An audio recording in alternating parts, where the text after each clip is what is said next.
for use in the production of other products. আর কনজিউমারের ক্ষেত্রে হচ্ছে consumer নিজে সেটা ব্যবহার করে, তাই না? এবং সেখানে কতগুলো অ্যাক্টিভিটিস ইনভলভ রয়েছে, searching, using, purchasing, using, evaluating and disposing of goods and services. আর এটা হচ্ছে for use in the production of other products and services that are sold, rented or supplied to others. Buyer বিহেভিয়ারের নেচারটা আমরা যেটা জানি। আর বিজনেস বাইং প্রসেসটা হচ্ছে যেখানে বিজনেস বায়ার determine করে which products and services are needed to purchase and then find, evaluate and choose among alternative brands. This is the buying process. কোনো ডেফিনেশন মুখস্থ করার দরকার নেই, ডেফিনেশন না, জাস্ট তুমি আন্ডারস্ট্যান্ডিংটা ইম্পর্টেন্ট, বোঝার চেষ্টা করবা। এখানে কোনো ডেফিনেশন মুখস্থ করার প্রয়োজন নাই। কনজিউমার বিহেভিয়ারটা কি, বিজনেস বায়ার বিহেভিয়ারটা কি, এটা মনে রাখলে হবে, তাই না? কনজিউমার মার্কেট কি, বিজনেস মার্কেট কি, এই দুইটা বিষয় মনে রাখতে হবে। আমাদের একটা আমরা বলেছিলাম যে একটা মার্কেট স্ট্রাকচার এন্ড ডিমান্ড, 4 ধরনের ডিমান্ডের কথা বলা আছে। একটা বৈশিষ্ট্য হচ্ছে ফিউয়ার বাট লার্জার বায়ার্স, একটা বৈশিষ্ট্য, এবং এটা এক ধরনের মার্কেট স্ট্রাকচারটা এরকম যে বিজনেস মার্কেটার নর্মালি যেটা deals with far fewer much larger buyers, তাই না? যেমন যেমন ধরো একটা বিজনেস কোম্পানি, সে ফর এক্সাম্পল আমাদের এই বইতে যে এক্সাম্পল আছে, একটা অটোমোবাইল কোম্পানি, তার ধরো গাড়ির টায়ার প্রয়োজন, টায়ার, হ্যাঁ, গাড়ি বানাচ্ছে, টায়ার, যে কোনো একটা ব্র্যান্ডের টায়ার। তো অথবা কোনো একটা ইঞ্জিনিয়ারিং কোম্পানি অথবা কোনো automotive company, so they are producing their কি বলে ভেহিকেল বা অটোমেটিভ, সেক্ষেত্রে তার যদি কোনো আলাদা টায়ার বা এরকম কোনো ইকুইপমেন্ট প্রয়োজন হয়, তো সেটা নর্মালি একটা বড় আকারের, এখানে কি বলা হয় যে large number of amount are involve, তাই না? অথবা ধরো কোনো এয়ারক্রাফট, তাই না, বোয়িং বা এয়ারক্রাফট কোনো ইঞ্জিন যদি পারচেস করে তার ইন্ডাস্ট্রির জন্য, সো এই ভলিউমটা অনেক বড়। বিজনেস মার্কেটের ক্ষেত্রে যেটা হয়, কনজিউমার মার্কেটের ক্ষেত্রে কিন্তু সেটা থাকে না। সেকেন্ড যে ডিমান্ডটা, যেটাকে আমরা ডিরাইভড ডিরাইভড ডিমান্ড বলি, ডিরাইভড ডিমান্ডটা হচ্ছে, ডিরাইভড এর বাংলাটা হচ্ছে অর্জিত ডিমান্ড। তাহলে ডিরাইভড ডিমান্ড অর্থাৎ বিজনেস মার্কেটের ডিমান্ডটা আসবে হচ্ছে কনজিউমার মার্কেটের ডিমান্ড থেকে, এটাকে আমরা ডিরাইভড ডিমান্ড বলি। অর্থাৎ the demand for business goods is ultimately derived from the demand for consumer goods, consumer goods. যেমন ধরো কোনো অটোমোবাইল, অটোমোবাইল যেহেতু এটা কনজিউমার গুডস, তাই না, অটোমোবাইল অথবা কোনো অ্যাপ্লায়েন্স, দ্য কনজিউমার গুডস, তো এই গুডসটা ডিপেন্ড করবে, মানে এটার ভিত্তিতে ডিপেন্ড করবে, ডিমান্ডটা ডিপেন্ড করবে যে কি পরিমাণ ইলেকট্রিসিটি এবং কি পরিমাণ স্টিল প্রোডাক্ট প্রয়োজন, তাই না? তাহলে ইন্ডাস্ট্রিয়াল প্রোডাক্ট বা বিজনেস প্রোডাক্টের ডিমান্ডটা কিন্তু আসবে হচ্ছে কনজিউমার মার্কেট থেকে, কনজিউমার মার্কেট থেকে।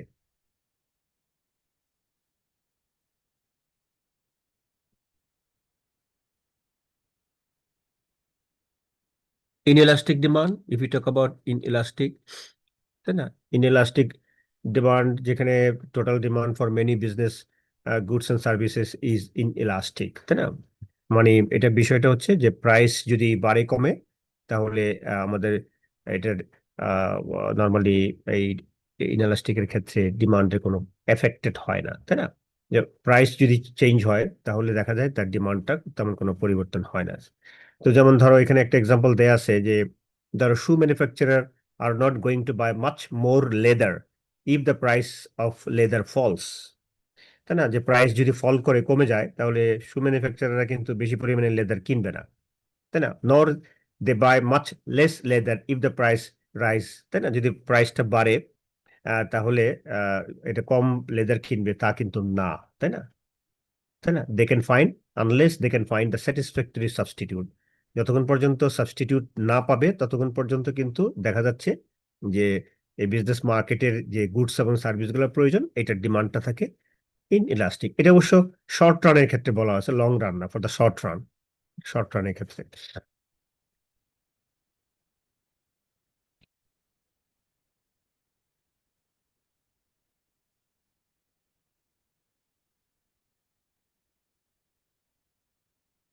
ইনএলাস্টিক, ওকে।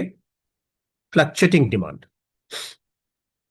ফ্লাকচুয়েটিং ডিমান্ডটা হচ্ছে যে the demand for business goods and services এটা মেইনলি দেখি আমরা যে tends to be more volatile than the demand for consumer goods and services. তো এটা দেখা যায় অনেক সময় যে কনজিউমার ডিমান্ড যদি একটা গিভেন বা সার্টেন পার্সেন্টেজ ইনক্রিজ করে, তাহলে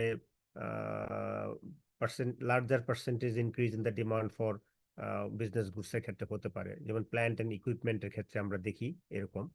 তো নর্মালি ইকোনমিস্ট যারা তারা এটাকে রেফার করেছেন, ফ্লাকচুয়েটিং ডিমান্ডটাকে তারা রেফার করেছেন অ্যাজ এক্সেলারেটিং ইফেক্ট। একটা এক্সেলারেটিং ইফেক্ট কিন্তু এখানে আছে। এক্সেলারেটিং মানে খুব বেশি পরিমাণে বাড়ে বা কমে, এরকম একটা ইফেক্ট আছে। যেমন ধরো কখনো কখনো দেখা যায় যে a rise of only 10% in consumer demand can cause as much as 200% rise in business demand for products in the next period. এটাকে আমরা এক্সেলারেটিং ইফেক্ট বলতেছি, যে কনজিউমার ডিমান্ড যদি 10% বাড়ে, তাহলে আমাদের বিজনেস ডিমান্ডের প্রোডাক্ট পরবর্তী বছরে 200% পর্যন্ত বাড়তে পারে। আবার উল্টাটা হতে পারে, a 10% fall in consumer demand may cause a complete collapse in business demand. উল্টাও হতে পারে। এটাই আমরা বলি ফ্লাকচুয়েটিং। এখানে এরকম কোনো এক্সাম্পল নাই, বইয়ের মধ্যে কোনো এক্সাম্পল দেয় নেই, শুধু এই বিষয়টা বলা আছে যে ফ্লাকচুয়েটিং ডিমান্ডের ইফেক্টটা ইকোনমিস্টরা they have referred it is an accelerating effect. Marketing ম্যানেজমেন্টে হয়তো আর একটু বেশি পাবা। মার্কেটিং ম্যানেজমেন্টে আরো আরো কিছু বৈশিষ্ট্য কথা বলা আছে এখানে, সেগুলা এখানে মার্কেট স্ট্রাকচার অ্যান্ড ডিমান্ড, এই চারটার মধ্যে আমরা থাকি।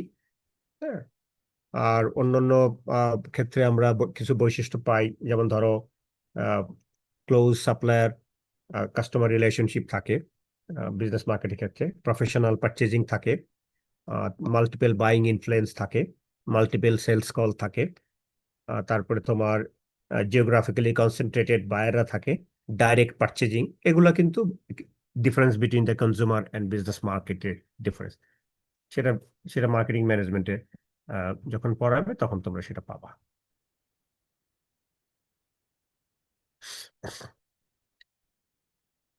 Nature of the buying unit, এটা আবার আমি দাগিয়ে দিয়েছিলাম, বইয়ের মধ্যে মনে হয় আছে, আমি যতটুকু মনে পড়ে আমার। Business buyers usually face more complex buying decisions than do consumer buyers. তো সেক্ষেত্রে compared with consumer purchases, business purchase usually involves more decision participants, তাই না? কনজিউমারের ক্ষেত্রে তো একজন থাকে, কিন্তু বিজনেসের ক্ষেত্রে ডিসিশন পার্টিসিপেন্টের সংখ্যা বেশি থাকতে পারে। মোর প্রফেশনাল পারচেজিং এফোর্ট প্রয়োজন হতে পারে, অনেক সময় এখানে টেকনিক্যাল লোক প্রয়োজন হতে পারে, এখানে কি বলা হয় যে ইঞ্জিনিয়ারের প্রয়োজন হতে পারে, আর বিভিন্ন লোকের প্রয়োজন হতে পারে। মোর বায়ার অ্যান্ড সেলার ইন্টারাকশন, যেহেতু মাল্টিপল সেলস কল হয় এবং এখানে অনেক বায়ার এবং সেলারের ইন্টারাকশন হতে পারে। সাপ্লাই ডেভেলপমেন্ট এটা দরকার নাই। এইটা আমাদের জন্য বলেছিলাম important major types of buying situations as good as consumer consumer behaviour মডেলের মতো আর কি, তাই না? কনজিউমার বিহেভিয়ার মডেলে যেমন আমরা ইনপুট প্রসেসিং আউটপুটটা শো করেছিলাম একটা ফ্লো চার্টের মাধ্যমে, এইটাও ঠিক এরকম আর কি। এনভায়রনমেন্টাল ফ্যাক্টরগুলো same, marketing stimuli, product price, place, promotion, other stimuli, different economic environmental ফ্যাক্টরগুলো, ইকোনমিক, টেকনোলজিক্যাল, পলিটিক্যাল, কালচারাল বা কম্পিটিটিভ। এখানে হয়তো কম্পিটিটিভটা আসছে, কনজিউমারের ক্ষেত্রে সেটা নাই। আর দ্য বাইং অর্গানাইজেশন, এখানে একটু চেঞ্জ আছে। দ্য বাইং সেন্টারের মধ্যে বাইং ডিসিশন প্রসেস, যেখানে ইন্টারপার্সনাল অ্যান্ড ইন্ডিভিজুয়াল ইনফ্লুয়েন্সেস আছে। ইন্টারপার্সনাল মানে হচ্ছে ফেস টু ফেস, আর হচ্ছে ইন্ডিভিজুয়াল ইনফ্লুয়েন্সও থাকতে পারে। আর হচ্ছে অর্গানাইজেশনাল ইনফ্লুয়েন্সেস কে আমরা বলি এখানে। আর আমাদের ওইখানে ছিল বায়ার্স ক্যারেক্টারিস্টিক ছিল যতটুকু আমার মনে পড়ে, যেটাকে আমরা ব্ল্যাক বক্সের কথা বলেছিলাম। হ্যাঁ, ব্ল্যাক বক্স। আর এখান থেকে যে আউটপুটটা হয়, যে রেসপন্সটা হয়, সেটার সাথে এটার একটু পার্থক্য আছে। এখানে বায়ার রেসপন্স হচ্ছে যে প্রোডাক্ট এবং সার্ভিস চয়েস, ওইখানেও তাই চয়েস ছিল, সাপ্লাইয়ের চয়েস আছে, অর্ডার কোয়ান্টিটিস এখানে আছে, ডেলিভারি টার্মস অ্যান্ড টাইমস একটা বিষয় আছে, সার্ভিস টার্মস আছে, মোড অফ পেমেন্টের একটা বিষয় আছে, যে মোড অফ পেমেন্টটা কিভাবে হবে। এটা হচ্ছে buyer response. So interaction between the environmental factors and the responses through the buying center, business buying center.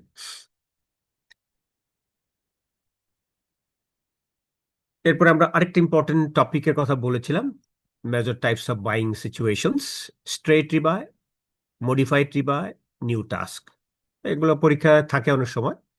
তো স্ট্রেট রিবাইটা হচ্ছে আহ, এটা একটা বাইং সিচুয়েশন যেখানে বায়ার রুটিন বেসিসে যে অর্ডারগুলো এক্সিকিউট করে, যে অর্ডারগুলো এক্সিকিউট না, যে অর্ডারগুলো প্লেস করে সামথিং উইদাউট এনি মডিফিকেশনস। হ্যাঁ, যে তোমার সাপ্লায়ারের সাথে আগেই থেকে রিলেশন আছে, তুমি পিরিয়ডিক বেসিসে তার কাছ থেকে তুমি ম্যাটেরিয়াল পারচেস করো বা গুডস পারচেস করো, এটাকে আমরা স্ট্রেট রিবাই বলি, যে উইদাউট এনি মডিফিকেশনস একটা পারচেজ অর্ডার এটা দেয়, তাই না? পারচেজ অর্ডার সাধারণত যেমন প্রোডাকশন ডিপার্টমেন্ট থেকে আসে, বা প্রকিউরমেন্ট না, প্রোডাকশন ডিপার্টমেন্ট থেকে অর্ডারটা আসে, রিকোয়ারমেন্টটা আসে।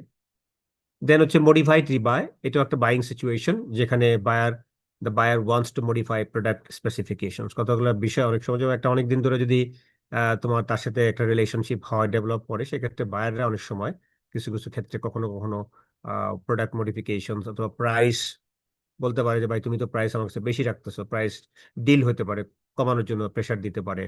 কিছু টার্মস অ্যান্ড কন্ডিশনের ক্ষেত্রে চেঞ্জ হতে পারে। টার্মস অ্যান্ড কন্ডিশন বলতে ওয়ারেন্টি, বলছে যে তুমি আগে ওয়ারেন্টি দিবা বলছিলা, এখন ওয়ারেন্টি দাও আমাকে, আগে বলছিলে 3 বছর, এখন 5 ইয়ার্স ওয়ারেন্টি দিতে হবে। এগুলো হচ্ছে টার্মস অ্যান্ড কন্ডিশনের মধ্যে থাকে, তাই না? তারপরে মুড অফ পেমেন্ট, ক্রেডিটে হবে না ক্যাশে হবে, বা কোন ভাবে পেমেন্টটা হবে, ও সাপ্লায়ার থেকে, সাপ্লায়ার কারা, এটা হচ্ছে মডিফাইড ডিমান্ড।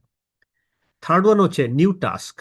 এটা একটা buying situation in which the buyer purchase a product or service for the first time, তাই না? ফার্স্ট টাইম, এটা একটা বড় আকারের বাইং এর ক্ষেত্রে হয়। যেমন ধরো তুমি একটা বিল্ডিং এর জন্য একটা লিফট বা এলিভেটর পারচেস করলা, হ্যাঁ, এলিভেটর। কারণ এলিভেটরও তো তোমার বিজনেস প্রোডাক্ট হিসেবে চিন্তা হয়, যেখানে এটা আরেকটা কিছু, যেমন ফ্যাক্টরিতে যদি তুমি এলিভেটর বসাও, বা একটা অফিসে যদি একটা এলিভেটর বসাও, অথবা তুমি একটা বিল্ডিং স্ট্রাকচার তুমি করে দিলা, তাই না, ফার্স্ট টাইম। অথবা ধরো তুমি একটা কি বলা হয়, সিকিউরিটি সিস্টেম ডেভেলপ করলা পুরা ফ্যাক্টরির জন্য, হ্যাঁ, বিজনেসের জন্য সিকিউরিটি সিস্টেম। এইগুলো যখন একটা দীর্ঘ সময়ের জন্য ফার্স্ট টাইম পারচেস করা হয়ে থাকে, এইটাকে বলা হয় new task buying situation. Straight rebuy, modified tree by new task.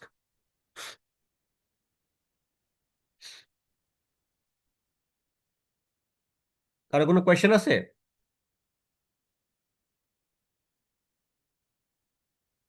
Trisha?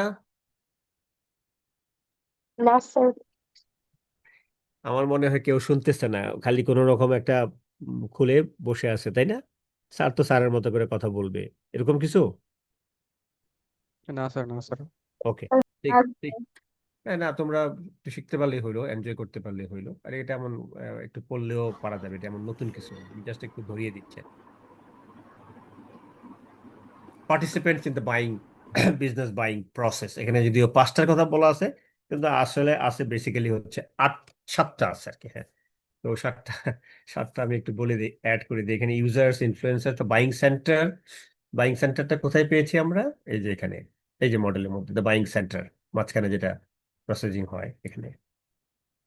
Users, influencers, deciders, purchasers, gate keepers. এগুলোর মধ্যে আবার একটু ওভারল্যাপিং থাকতে পারে, যে একই ব্যক্তি ইনফ্লুয়েন্সারও হতে পারে, আবার ডিসাইডারও হতে পারে, বা ডিসাইডার পারচেজার একই ব্যক্তি হতে পারে, ডিফারেন্ট আছে এখানে। আচ্ছা, যেমন প্রথমেই রয়েছে ইনিশিয়েটর, আমাদের মার্কেটিং ম্যানেজমেন্টের বইতে আছে ইনিশিয়েটর। ইনিশিয়েটর হচ্ছে যে পরের যেটা আছে ইউজার, এরা হচ্ছে users or others in the organisation who request the something be purchase. যা একটা, যারা ব্যবহার করবে, তারা যখন কোনো কিছু পারচেস করার জন্য রিকোয়েস্ট করে, এই ধরনের লোকরা হচ্ছে ইনিশিয়েটার্স। অর্থাৎ they are users or others, মানে কি, ইনফ্লুয়েন্সার হতে পারে, ডিসাইডার হতে পারে, or others in the organisation who request the something be purchased, যে কিনতে হবে, এটা হচ্ছে ইনিশিয়েটর বলা হয়। এখন তুমি যদি এটা দিতে চাও দিলা, নাহলে 5টা দিলেও হবে, কোনো সমস্যা নেই, দিতে হবে নট নেসেসারি। ইউজার্স মানে কারা? those who will use the product or service, এটুকু মনে রাখো, those who will use the product or service। অথবা কখনো কখনো আমরা দেখি users initiate the buying proposal and help define the product requirement। ইউজাররা অনেক সময় ইনিশিয়েট নেয়, যে বাইং প্রপোজালের জন্য, অথবা তারা ডিফাইন করে যে প্রোডাক্টের রিকোয়ারমেন্টটা কি হবে on behalf of the business users. Then হচ্ছে ইনফ্লুয়েন্সার্স, যদি আমরা বলি, people who influence the buying decision, people who influence the buying decision often by helping define specification and providing information for evaluating alternatives, তাই না? তো normally যারা technical personal, যারা technical human resource, যারা, এরাই মেনলি হচ্ছে তোমার এই পার্টিকুলারলি দের ইম্পর্টেন্ট ইনফ্লুয়েন্সার। ইনফ্লুয়েন্সাররা হয় যে ভাই আপনি এই প্রোডাক্টটা কিনেন, এই প্রোডাক্টের টেকনিক্যাল নো হাউটা আমি ভালো বুঝি, এটার মধ্যে কমপ্লেক্সিটি আছে, আপনি এটা নিলে ভালো হয়, তাহলে এরা হচ্ছে টেকনিক্যাল পার্সন, যারা পার্সোনেল বা হিউম্যান রিসোর্স আর particularly important influencers. Deciders, third one বা ফোর্থ ওয়ান যদি বলি, people who decide on product requirements or on suppliers, যে কোন সাপ্লায়ার কাছ থেকে সাপ্লাইটা নিবে অথবা প্রোডাক্ট রিকোয়ারমেন্টটা ডিসাইড করবে ডিসাইডাররা। ওকে, এখানে আছে পারচেজার্স, কিন্তু আমাদের আবার এই বইতে কিন্তু পারচেজার নাই। এটা হচ্ছে people who authorize the proposed actions for for for deciders to buyers, তাই না? এখানে পারচেজার্স হচ্ছে অ্যাকচুয়ালি যারা পারচেজ করে, তাই না? বায়ারকে বোধহয় বলা হচ্ছে people who have formal authority. Purchaser হচ্ছে people who have formal authority to select the supplier and arrange the purchase terms, they are call purchasers অথবা বায়ার্স। আরেকটা ইন্টারেস্টিং হচ্ছে গেট কিপার্স, খুব ইম্পর্টেন্ট এবং ইন্টারেস্টিং। এই ফারজানা এরা তো ওয়েট করতেছে, এডমিট করো না কেন তৃষা? গেট কিপার্স, এদের কাজ হচ্ছে কিছু একটা প্রিভেন্ট করা। কি প্রিভেন্ট করবে? অনেক সময় যারা এই যে ডিসিশন নেয়, যারা ইনফ্লুয়েন্স করে, পারচেজ করে, তো অনেক সময় এই সমস্ত সেলসম্যানরা এসে তাদের সাথে যোগাযোগ করতে চায়, দেখা করতে চায়, তো এটা দেখা করে আটকানোর দায়িত্ব কার? আটকানোর দায়িত্ব হচ্ছে তোমার যারা পারচেজিং এজেন্ট থাকে, যারা রিসিপশনে বসে থাকে, অথবা যারা টেলিফোন অপারেটর, তারা কিন্তু এই সেলস পার্সনদেরকে প্রিভেন্ট করে ফ্রম কন্ট্যাক্টিং ইউজার্স অর ডিসাইডার্স। যারা ডিসাইডার্স এবং ইউজার, তাদের সাথে যদি যোগাযোগ না করতে পারে, তারা ওইখানে তাদেরকে আটকিয়ে দেয়। People who have the power to prevent sellers or information from reaching members of the buying center, তাই না? সাধারণত পারচেজিং এজেন্ট অথবা রিসিপশনিস্ট অথবা টেলিফোন অপারেটরস, যারা সেলস পিপলদেরকে প্রিভেন্ট করে so that they can be contact to the users or deciders. এই buying সেন্টারে এই 5 বা 7 ধরনের পার্টিসিপেন্ট থাকে, they are the call participants, buying ডিসিশনের পার্টিসিপেন্টস। এবং এবং এই অর্গানাইজেশনে যারা পার্টিসিপেন্ট থাকে, যেই মেম্বারগুলো থাকে বাইং সেন্টারে, এই মেম্বারগুলো একটা অর্গানাইজেশনের যারা ডিফারেন্ট রোল প্লে করে, they play role of the following 7 roles in the purchase decision process. Purchase decision প্রসেসে কেউ ইউজার হিসেবে কাজ করে, কেউ ইনফ্লুয়েন্সার হিসেবে কাজ করে, কেউ ডিসাইডার হিসেবে কাজ করে, কেউ পারচেজ হিসেবে কাজ করে বা বায়ার, এবং কেউ কেউ গেট কিপার হিসেবে কাজ করে।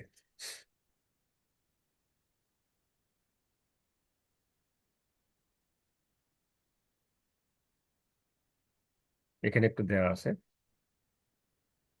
users such as those that will use the product or service. Influencers help define specification and provide information for evaluating alternatives. Buyers which have formal authority to select the supplier and arrange terms of purchase. Deciders which have formal or informal power to select and approve final suppliers. Gatekeepers which control the flow of information. Flow of information, তাই না? যাতে করে sales পার্সনদের কাছ থেকে কোনো information decision মেকারদের বা ইনফ্লুয়েন্সারদের কাছে না যায়, এটা কন্ট্রোল করে কাজ হচ্ছে গেট কিপার। এরা কারা? বেসিক্যালি পারচেজিং এজেন্ট, রিসিপশনিস্ট এবং টেলিফোন অপারেটরসরা।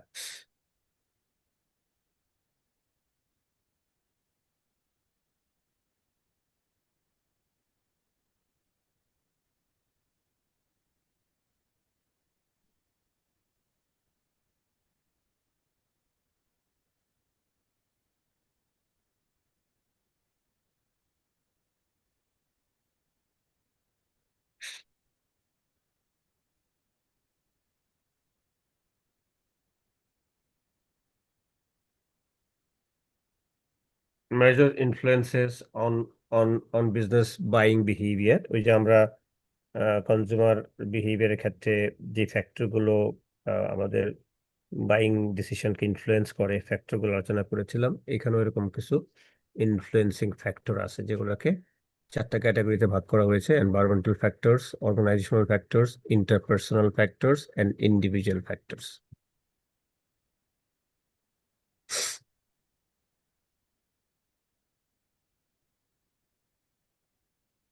এগুলা, ওই যে এই টার্মগুলো তোমরা পড়ে আসছো ইয়েতে, ইন্টারমিডিয়েট বিজনেস অর্গানাইজেশনে, যে অবজেক্টিভস, স্ট্র্যাটেজিস, প্রসিডিওর। কেউ কি বলতে পারো অবজেক্টিভ মানে কি? এই ক্লাসে মনে হয় আমি একটু বলেছিলাম বোধহয় স্ট্র্যাটেজি মানে কি, প্রসিডিওর মানে কি।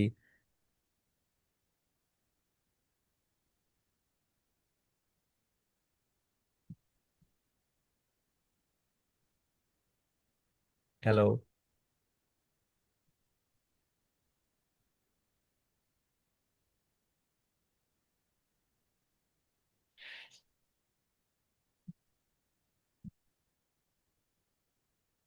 কেউ কথা বলে না, তাহলে আমি চলে যাই।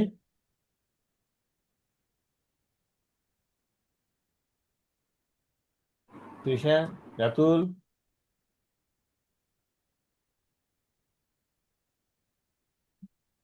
Can you hear me? Yes, sir. Yes, sir. Objective, Yes, sir. বলো, Yes. Sir. অবজেক্টিভ, স্ট্র্যাটেজি আর প্রসিডিওরের মধ্যে পার্থক্য কি?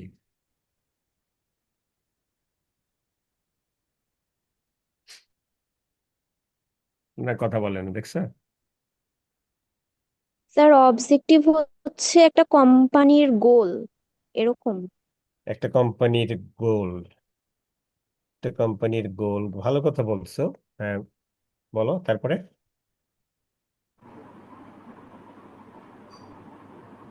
স্ট্র্যাটেজি মানে কি? ক্লাসে তো অনেকবার পড়িয়েছি স্ট্র্যাটেজি, সেকেন্ড চ্যাপ্টারের মধ্যে তো স্ট্র্যাটেজি আলোচনা করেছি। অবজেক্টিভ হচ্ছে আমরা একটা গাইডলাইন কোম্পানির জন্য, যে কোম্পানি কোন দিকে যেতে চায়। স্ট্র্যাটেজি হচ্ছে ওইখানে কিভাবে যাবে সেটা ঠিক করা হচ্ছে স্ট্র্যাটেজি। না, ওটা তো হয়ে গেল ভিশন মিশন, তুমি বলতেছো। তো স্ট্র্যাটেজি হলো স্যার হলো কিভাবে সে হলো কোম্পানির গোলটাকে অ্যাচিভ করবে, এটা তার রণকৌশল টাইপের স্যার। রণকৌশল টাইপের না, স্ট্র্যাটেজি মানে হচ্ছে রণকৌশল, হ্যাঁ। এগুলো কিন্তু সবই প্ল্যান, তাই না? অবজেক্টিভ এটাও একটা অর্গানাইজেশনের জন্য প্ল্যান, গোলও একটা প্ল্যান, তারপরে তোমার প্রসিডিওর এটাও কিন্তু একটা প্ল্যান, তাই না? তোমরা ইন্টারমিডিয়েটে পড়ে আসছো না যে প্ল্যানকে কতগুলো ভাগে ভাগ করা হয়, একটা হচ্ছে গোল, একটা হচ্ছে সিঙ্গেল ইউজ প্ল্যান, আর একটা হচ্ছে স্ট্যান্ডিং প্ল্যান, তাই না?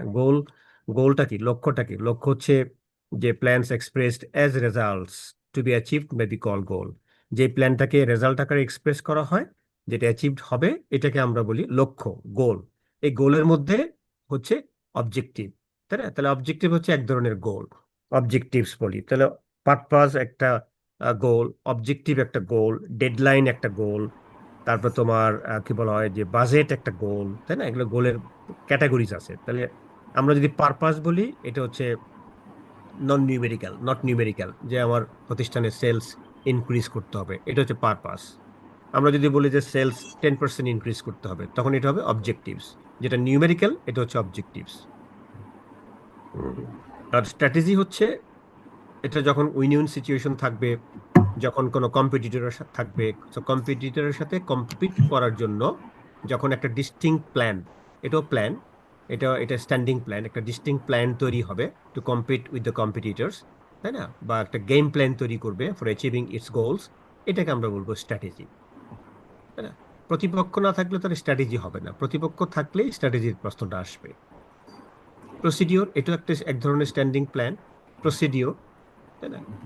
প্রসিডিওর যেমন সিলেকশন প্রসিডিওর বলি, আমরা যখন কোনো একটা অর্গানাইজেশনের লোকদেরকে বা কর্মীদেরকে সিলেক্ট করি, আমরা কি কি করি? প্রথমে অ্যাডভার্টাইজমেন্ট দেই, তারপরে আমরা অ্যাপ্লিকেশন সিক করি, ওরা অ্যাপ্লিকেশন জমা দেয়, সেগুলো সর্টিং করি, তারপর একটা রিটেন টেস্ট নেই, তারপর ভাইভা নেই, তারপর মেডিকেল টেস্ট নেই, তারপর তাদেরকে আমরা অ্যাপয়েন্ট করি। এটা একটা প্রসিডিওর। এটা সব অর্গানাইজেশন সবসময় একই রকম থাকে, খুব চেঞ্জ হয় না। স্ট্যান্ডিং মানে কি? স্থায়ী পরিকল্পনা। স্ট্র্যাটেজিও ঠিক তাই, স্থায়ী পরিকল্পনা। অন্যরা এই করলে আমি এটা করব, আমার প্রতিযোগী যদি এই করে আমি এই করব, এটা একটা স্ট্যান্ডিং প্ল্যানের মতোই থাকে, তাই না?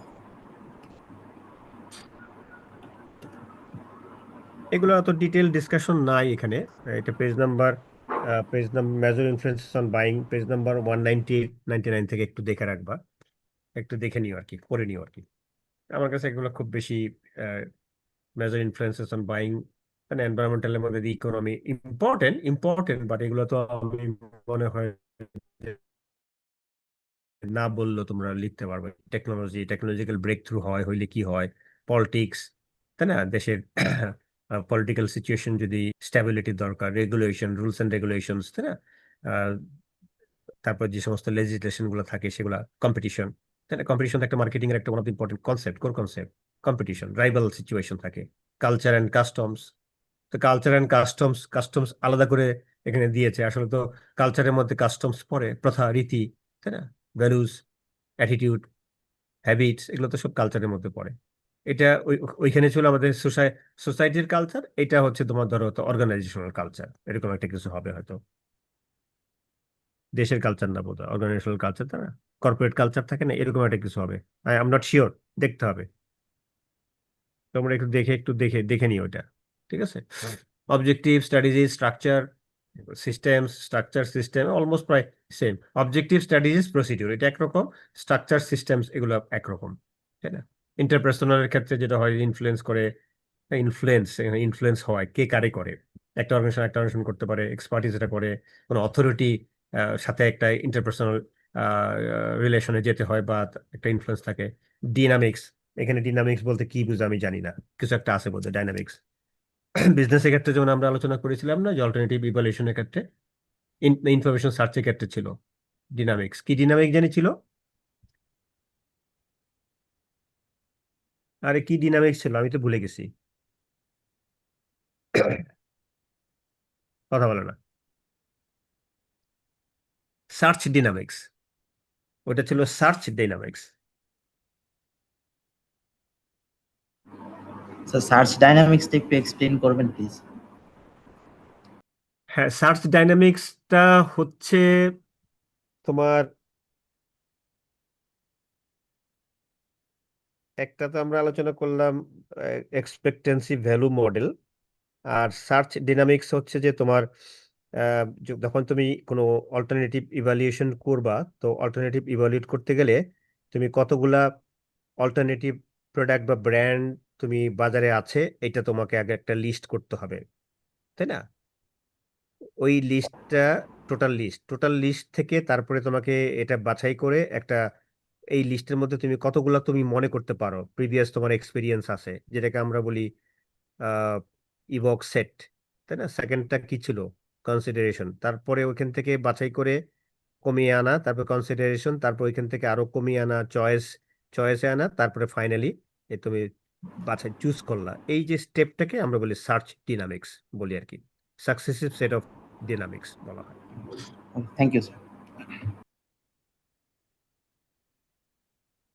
যেমন ওই যে মার্কেট প্লেস থেকে তুমি ধরো একটা ল্যাপটপ কিনবা, এখন ল্যাপটপের তো অনেকগুলা ব্র্যান্ড আছে, ধরো বাজারে 10টা ব্র্যান্ড আছে, লিস্ট করলা। এই 10টা ব্র্যান্ডের মধ্যে তুমি কয়টা ব্র্যান্ড সম্পর্কে জানো, সেটা কমিয়ে আনলা। সেখান থেকে তুমি কি করলা, এখান থেকে কমিয়ে 7টাকে কমিয়ে 3টায় নিয়ে আসলা, ওকে, 3টা কনসিডারেশনে। সেখান থেকে তুমি চয়েস সেটে নিয়ে আসলা তুমি 2টাকে, তারপর সেখান থেকে ফাইনালি তুমি একটাকে সিলেক্ট করলা, একটাকে। এইটাই হচ্ছে সার্চ ডিনামিক্সের মধ্যে পড়ে আর কি।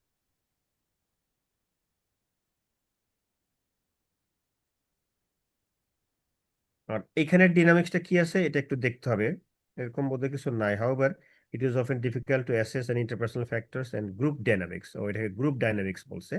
Buying center participants do not wear tags and label thems as key decision maker or not influential, not do buying center participants with the highest rank always have the most influence.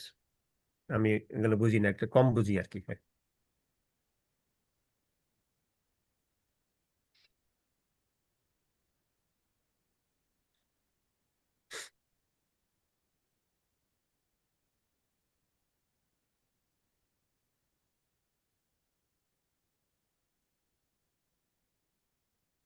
আর লাস্টের যেটা বলছে সেটা হচ্ছে individual যে factor গুলো আছে, হ্যাঁ, ইন্ডিভিজুয়ালের মধ্যে আহ, এটা পার্সোনাল ক্যারেক্টারিস্টিক্স এর কথা বলছে, যে individual factors are affected by personal characteristics. যেমন এখানে এইজ আছে, বা এডুকেশন আছে, প্রফেশনাল আইডেন্টিফিকেশন আছে, বা জব পজিশন আছে, পার্সোনালিটি আছে, আহ, তারপরে অ্যাটিটিউড টুয়ার্ড দ্য রিস্ক। এগুলো হচ্ছে যারা বাইং ডিসিশন নেয়, বাইং প্রসেসে যারা ইনভলভ থাকে, এগুলো তাদের ওই পার্টিসিপেন্টকে পার্সোনাল ফ্যাক্টর দ্বারা তারা ইনফ্লুয়েসড হয়, এটা মিন করছে। যেমন ওই যে পার্টিসিপেন্টে কারা কারা আছে, ইউজার আছে, ডিসাইডার আছে, পারচেজার আছে, ইনিশিয়েটর আছে, তাই না, গেটকিপার আছে, তাদের কথা বলছে, যে তাদের age, education, job position, motives, personality, preference, buying style দ্বারা তাদের তারা দেয়ার ওই পার্টিসিপেন্টরা দে আর এফেক্টেড বা they are influenced by this factors.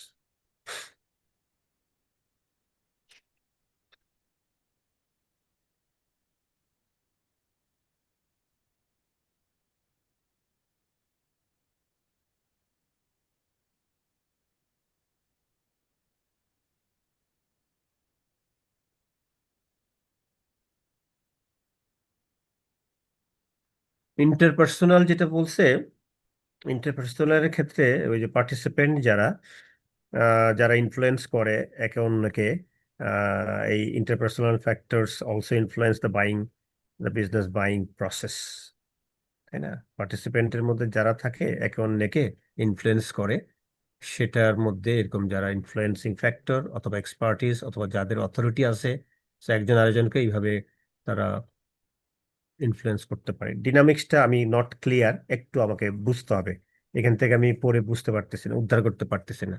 Group dynamics একটু দেখতে হবে, ওকে? আচ্ছা, আমরা নেক্সট যাই।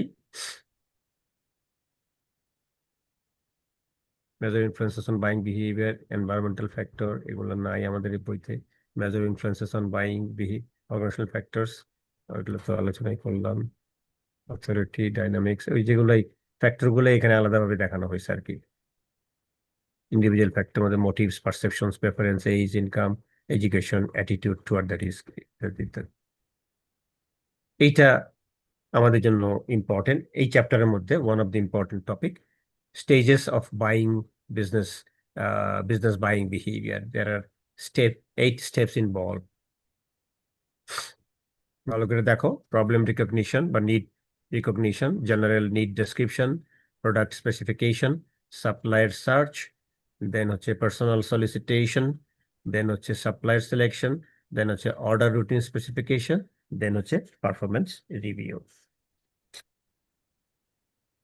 আমরা যদি একটু একটু করে দেখি, একটা বিজনেস বাইং এর ক্ষেত্রে একটা কোম্পানি বা একটা বিজনেস কখন তার প্রবলেমকে সেটি রিকগনাইজ করবে।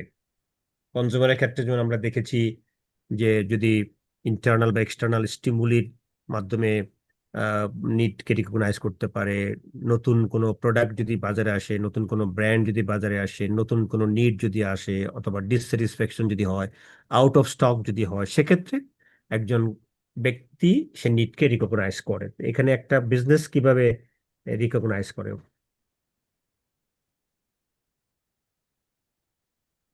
বলো তো?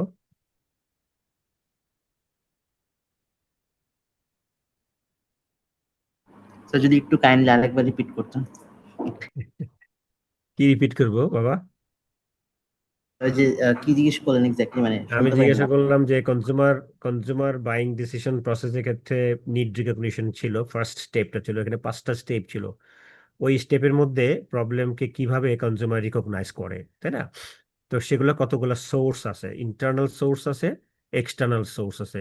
ইন্টারনাল সোর্স হচ্ছে এই কনজিউমারের নিড, আর এক্সটার্নাল সোর্স হচ্ছে তোমার অ্যাডভার্টাইজমেন্ট, অথবা তুমি কোনো বন্ধু বান্ধবের সাথে যদি চ্যাট করো, সেখান থেকে তুমি বুঝতে পারো যে হ্যাঁ, তোমার বন্ধুর সাথে চ্যাট হলো, তোমার বন্ধু তো তোমার এরকম একটা জিনিস সে কিনেছে, বা একটা ব্র্যান্ড কিনেছে, বা এই সার্ভিসটা সে নিয়েছে, তখন তোমার নিডটা কিন্তু ট্রিগার আউট হবে, বেড়ে যাবে, জাগ্রত হবে।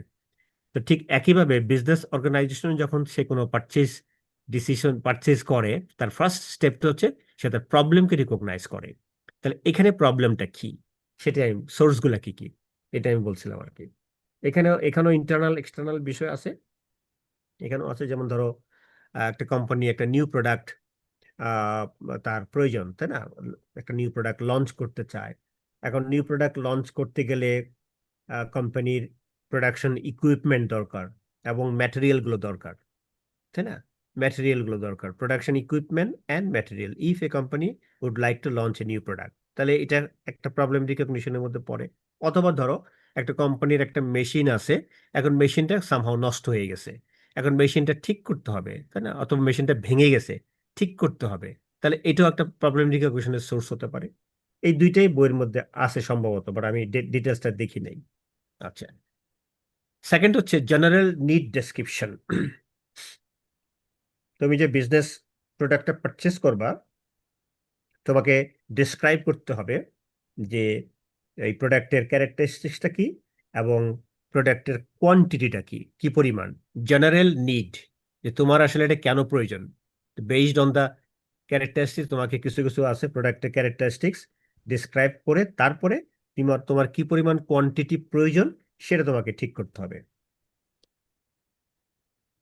যেমন তোমার যদি খুব কমপ্লেক্স প্রোডাক্ট হয়, নর্মাল প্রোডাক্ট যদি হয়, স্ট্যান্ডার্ড কোনো প্রোডাক্ট হইলে এটা খুব বেশি প্রবলেম থাকে না। কিন্তু ধরো যদি তুমি এমন একটা আইটেম তোমার প্রয়োজন যে আইটেমটা খুবই কমপ্লেক্স নেচারের, জটিল টাইপের, তাহলে সেখানে কিন্তু তোমার অনেক ব্যক্তির একটা ইনভলভমেন্ট থাকতে পারে, তাদের মতামত নিতে হতে পারে। যেমন ধরো ইঞ্জিনিয়ারের মতামত নিতে হইতে পারে, যে ইউজার যে ব্যবহার করবে তার মতামতের প্রয়োজন হতে পারে, কোনো একজন কনসালটেন্ট যে এক্সপার্টিস তার মতামতের নেওয়ার প্রয়োজন হতে পারে, তাই না?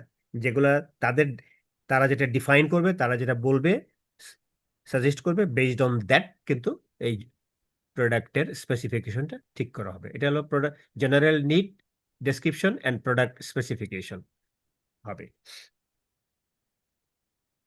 এটা আলাদা করে দিছে, কিন্তু অন্যান্য বইতে দুইটা একসাথে আছে, প্রোডাক্ট স্পেসিফিকেশন।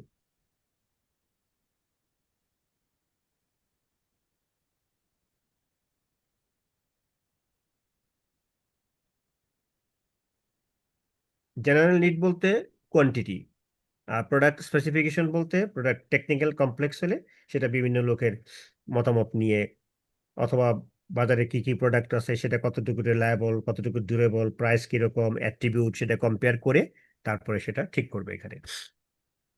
আচ্ছা, এরপরে হচ্ছে 4 নম্বর হচ্ছে সাপ্লায়ার সার্চ।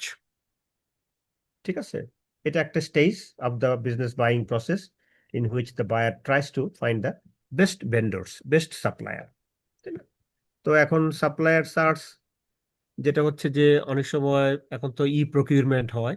হ্যাঁ, ই প্রকিউরমেন্ট হলে একরকম হয়, আর যদি ফিজিক্যালি সাপ্লাই সার্চ করতে হয় তাহলে তোমাকে সাপ্লায়ার সার্চ করার ক্ষেত্রে অনেক সময় এটা ফিজিক্যালি করা যায়, অথবা অনলাইনের মাধ্যমে করা যায়, বা ফোন করেও করা যায়, অথবা কেউ যদি রিকমেন্ড করে, অন্য কোনো কোম্পানি যদি রিকমেন্ড করে যে হ্যাঁ এই সাপ্লায়ারটা ভালো, তার কাছ থেকে আপনারা নিতে পারেন, তখন এই 5 নম্বর স্টেজে এসে বিভিন্ন সাপ্লায়ারের সাথে যোগাযোগ করে তখন তাদেরকে বলা হয় যে ভাই আপনারা, আমি এই প্রোডাক্টটা কিনবো, আমার প্রোডাক্টের বৈশিষ্ট্য এই, আমার প্রোডাক্টের স্পেসিফিকেশন এই, আমার প্রোডাক্টের কোয়ান্টিটি এই, সো তোমরা প্রপোজাল সাবমিট করো। সলিসিটেশন মানে হচ্ছে ইনভাইটেশন, আহ্বান করা। প্রপোজাল সলিসিট করা মানে প্রপোজাল ইনভাইট করে ফ্রম দ্য পটেনশিয়াল সাপ্লায়ার্স, যারা তাদের কাছে প্রপোজাল আহ্বান করা হয়। ঠিক আছে, এখন মনে করো 5টা কোম্পানি তারা প্রপোজাল সাবমিট করলো, 5টা কোম্পানির তখন প্রপোজাল, এই টেন্ডার, এগুলো সিলবিট থাকে, এগুলোকে ওপেন করে খুলে যাচাই বাছাই করে তাদের ক্রেডিবিলিটি রেপুটেশন দেখে তারপর সেখান থেকে একজন সাপ্লায়ারকে তারা সিলেক্ট করে, কোম্পানি সিলেক্ট করে, which is called supplier selection, the stage of the buying process in which the buyer reviews proposals and selects a supplier or suppliers. এক বা একাধিক সাপ্লায়ারও সিলেক্ট হতে পারে, এটা রিভিউ করা, কস্ট বেনিফিট এগুলো দেখা টাকা ইত্যাদি। 7 নম্বর স্টেজটা হচ্ছে order routine specification. Order routine specification, এখানে একটা ফাইনাল অর্ডার সাবমিট করা হয়, যাতে সাপ্লায়ার যখন সিলেক্ট করা হয়, এক বা একাধিক সাপ্লায়ার সিলেক্ট করার পরে ফাইনাল অর্ডারটা প্লেস করা হয়ে থাকে, যেখানে নর্মালি একটা তালিকা তৈরি করা হয়, যেমন টেকনিক্যাল স্পেসিফিকেশনটা কি হবে, তারপরে কি পরিমাণ ফাইনালি প্রোডাক্ট প্রয়োজন, কোয়ান্টিটি নিডেড, তারপর হচ্ছে এক্সপেক্টেড ডেলিভারি টাইম, তারপর হচ্ছে প্রোডাক্টের যদি রিটার্ন করতে হয় রিটার্ন পলিসিটা কি হবে, তারপরে প্রোডাক্টের যদি কোনো ওয়ারেন্টি থাকে সেই ওয়ারেন্টিগুলো, এই বিষয়গুলো অর্ডার রুটিন স্পেসিফিকেশনের মধ্যে আসবে। Final order with the chosen supplier or suppliers and list items such as technical specifications, quantity needed, expected delivery time, return policies and warranties. আর যদি কোনো মেনটেনেন্সের প্রয়োজন হয়, যদি হ্যাঁ আপনি একটা মেশিন দিলেন, সাপ্লাই দিলেন, আমার এটা পিরিয়ডিক বেসিসে মেনটেনেন্সটা প্রয়োজন হতে পারে, অথবা রিপেয়ার করার প্রয়োজন হতে পারে, অথবা অপারেটিং কোনো আইটেম যদি আমার একটু প্রয়োজন হয়, তাহলে সেগুলা পারচেজ অর্ডারটা কিভাবে হবে, সেটা কি পিরিয়ডিক হবে নাকি কোনো একটা নির্দিষ্ট টাইমে হবে, সেটাও এখানে ক্লিয়ার করে নিতে হয় আর কি। Order routine specification. এরপরের স্টেজটা হচ্ছে পারফরমেন্সটা রিভিউ করা, যে স্টেজটা বিজনেস বাইং প্রসেস, যেখানে business অ্যাসেসেস the performance of the supplier কিন্তু বলছে, and decides to continue, modify or drop the arrangement. যে যারা সাপ্লাই দিচ্ছে, এই সাপ্লায়ার তার কথা অনুযায়ী, তার প্রমিস অনুযায়ী এবং কোম্পানির স্পেসিফিকেশন অনুযায়ী সেটা ঠিক আছে কিনা। যদি দেখা যায় যে না, সেটা ঠিক নাই, তাহলে হয়তো তাদেরকে ড্রপ করতে হবে। আর যদি কোনো কিছু মডিফিকেশন প্রয়োজন হয়, তাকে বলতে হবে যে না, আপনি তো টাইমলি দিচ্ছেন না, আপনি যা প্রমিস করেছিলেন, সেই যে কোয়ালিটির যে কোয়ান্টিটি দেওয়ার কথা ছিল সেটা আপনি দিতে পারতেছেন না। তো এগুলা নিয়ে তাদের মধ্যে একটা ফাইনালি একটা রিভিউ হয়, performance review. Performance of what? Performance of the suppliers.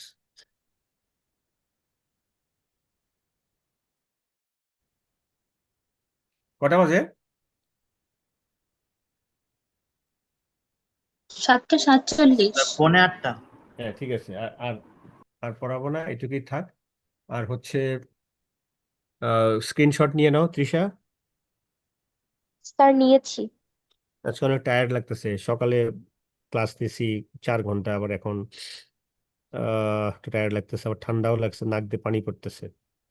আর একটা অ্যানাউন্সমেন্ট আছে, সেটা হচ্ছে সেকেন্ড মিডটা যেন কবে দিয়েছিলাম, 16 তারিখ না? তোমরা জি ঠিক স্যার, করে 16 তারিখ। 16 তারিখ মনে হয় আমি নিতে পারবো না, 2 দিন পিছাইতে হবে। তৃষা, জি স্যার। দেখো তো মঙ্গলবারে তুমি ডেট করতে পারো কিনা। মঙ্গলবারে আমাদের যে ক্লাসটা নষ্ট হবে, মঙ্গলবারে যে 11টায় যে ক্লাসটা, ওই টাইমে নেওয়া যায় কিনা। ঠিক আছে স্যার, আমি দেখছি। হ্যাঁ, রোববারে আমি একটু আহ, একটু ব্যস্ত থাকবো, রোববারে একটু পারা যাবে না। হ্যাঁ,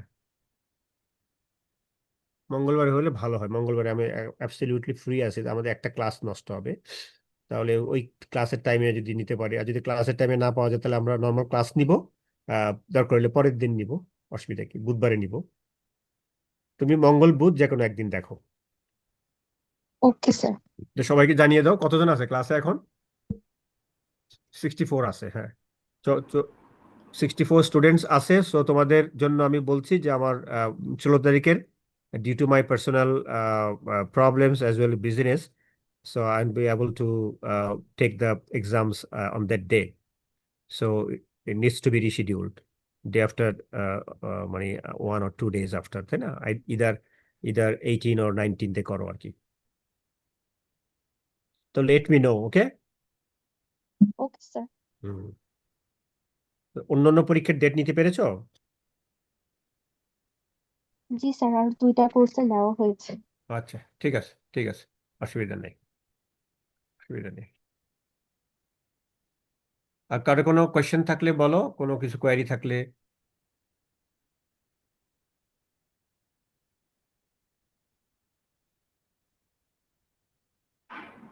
স্যার, সেকেন্ড মিডের কোয়েশ্চেন স্ট্রাকচার কি ফার্স্ট মিডের মতোই হবে? মোটামুটি ওইরকমই হবে আর কি, হ্যাঁ, মোটামুটি ওই ধরনেরই হবে। Okay sir. ফার্স্ট মিড তো একটু কনসেপচুয়াল টাইপের ছিল, তাই না? জি স্যার। সেকেন্ড মিডের প্যাটার্নটা ওরকমই থাকবে। তুমি ভালো ভালো করে পড়বা, ক্লিয়ার একটা আন্ডারস্ট্যান্ডিং থাকলে তুমি পারবা। এটা এমন কঠিন কিছু থাকবে না, একেবারে খুব হাই থটের দিব না। তবে ওই যে একটু যদি এরকম হয়, অ্যাম্বিগুইটি থাকে, কনফিউশন হয়, একটু ভালো করে চিন্তা করে দিয়ে উত্তর, ভুল যেন না হয় আর কি। হ্যাঁ, আর ওকে একটু স্যার। To the point. 1 ঘন্টা 50 মিনিট, 50 মিনিট টাইম থাকবে ওর মধ্যে। আমি পরীক্ষা হলে থাকবো, অসুবিধা নেই ওই দিন। মানে আমি একটু 1 সপ্তাহ খুব বিজি থাকবো। 1 সপ্তাহ বিজি এই সেন্সে যে আমার বন্ধু একটা আসবে আমেরিকা থেকে, ওকে একটু সময় দিতে হবে, এইটার জন্য আমি একটু ঝামেলায় পড়ে গেছি আর কি। হ্যাঁ, তো ও 17 তারিখ চলে যাবে, তো 18-19 পর থেকে অনওয়ার্ড আমি ফ্রি আছি আর কি। হ্যাঁ, তো এই জন্য একটু ঝামেলা আর কি। ও কালকে পরশু আসবে, 17 তারিখ ফ্লাই করবে ঢাকা থেকে। তো ওর অনেকগুলো কাজ আছে, যে কাজগুলো আমার আমার আমার লাগবে আর কি, ওকে আর কি। হ্যাঁ, কি হয়েছে? ওই কি হয়েছে, কি হয়েছে? এই কি হয়েছে? বাইরে মনে হয় না?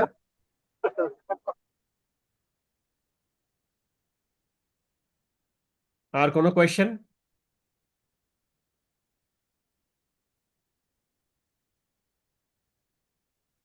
হ্যালো, আর কোনো প্রশ্ন নাই? না sir. No sir. Strategy is a game plan for long run survival and growth.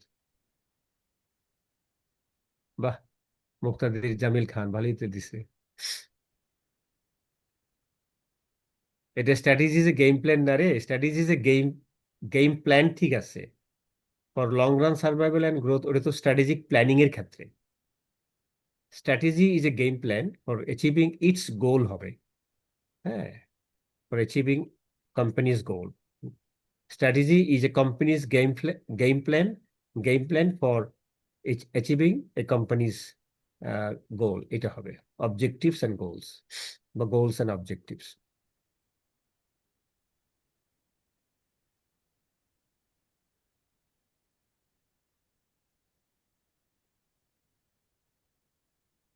তাহলে আমরা আজকে লিভ নেই, তোমাদের তো 8টায় ক্লাস মনে হয় না? জি স্যার। Yes, sir.